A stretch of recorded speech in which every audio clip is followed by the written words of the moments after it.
Baksana iki tane.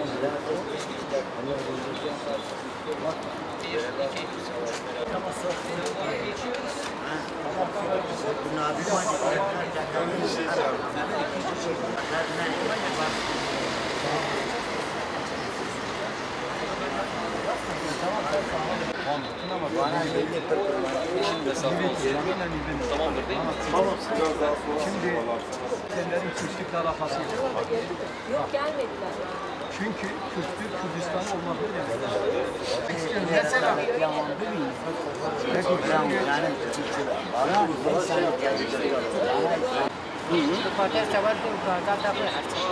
Hapsaki.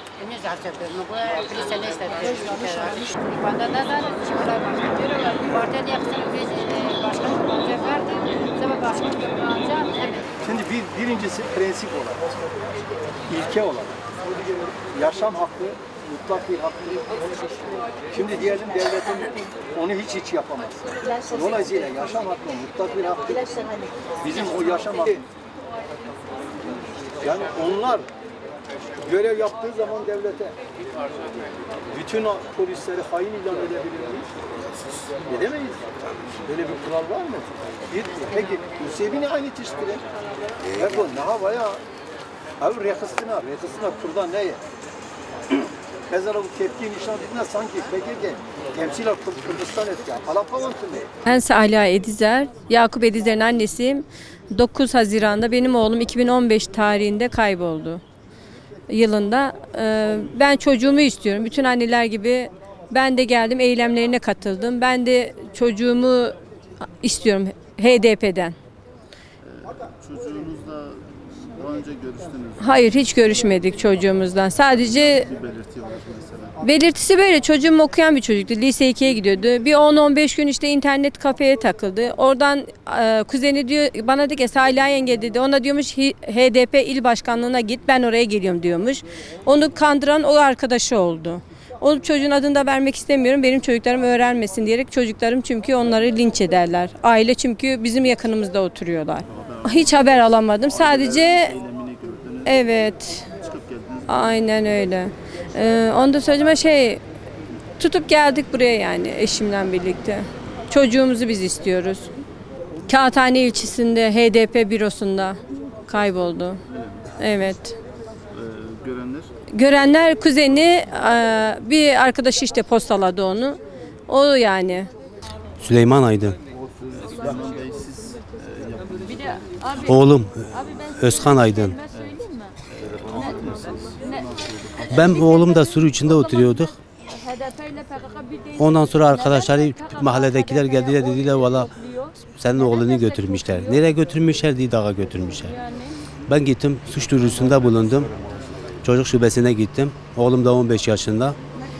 Çocuk şubesine gittim, dedi büyük bir ihtimal dedi oğlunu dedi Lice'ye götürmüşler. Lice'den de dedi büyük bir ihtimal Kobani'ye götürüyorlar. Benim içim rahat etmedi. Ben minibüse bindim, gittim Lice'ye. Ben gittim, onların mezarlık diye bir yer vardı Lice'de.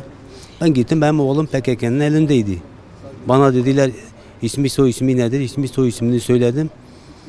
Adamları gidip içeriye baktılar, geldiler, dedi oğlun doğrudur, buradadır. Oğlun elimizdedir. Oğlumu istiyorum dedim, oğlumu verin bana. Oğlumu vermediler bana. Ondan sonra dedi biz buradan oğlunu başka yere göndermişiz. Senin oğlun burada da hiç merak etme. Ya nasıl merak etme? 15 yaşındaki çocuğun ne işi var dağda?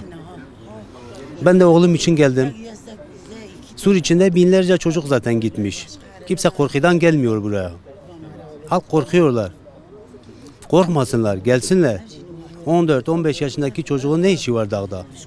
Gelsinler. Biz nasıl gelmişizse onlar da gelsin. Her gün öleceğimize bir gün ölürüz. Ben de çocuğum için gelmişim buraya. Ben de çocuğumu almadan gitmiyorum. Benim oğlum 4 yıldır barış sürecinde.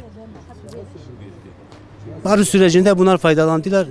Çocukları hepsini götürdüler dağa. 4000-5000 tane çocuk götürdüler dağa. Hepsi 11-10. Ben oğlum en büyüğü benim oğlum 15 yaşında. 10 yaşında çocuk bile götürmüşler. Ben baktım bir şey yapamıyorum. Ondan sonra geri geldim. Ondan sonra ben televizyonda arkadaşları gördüm, dediler bizim çocuklarımız dağa kaçırılmış. Benim de kaçırıldığı için ben de geldim onlara destek olmak için. Ondan sonra ben çocuğumu almadan gitmiyorum. Ben de buradayım.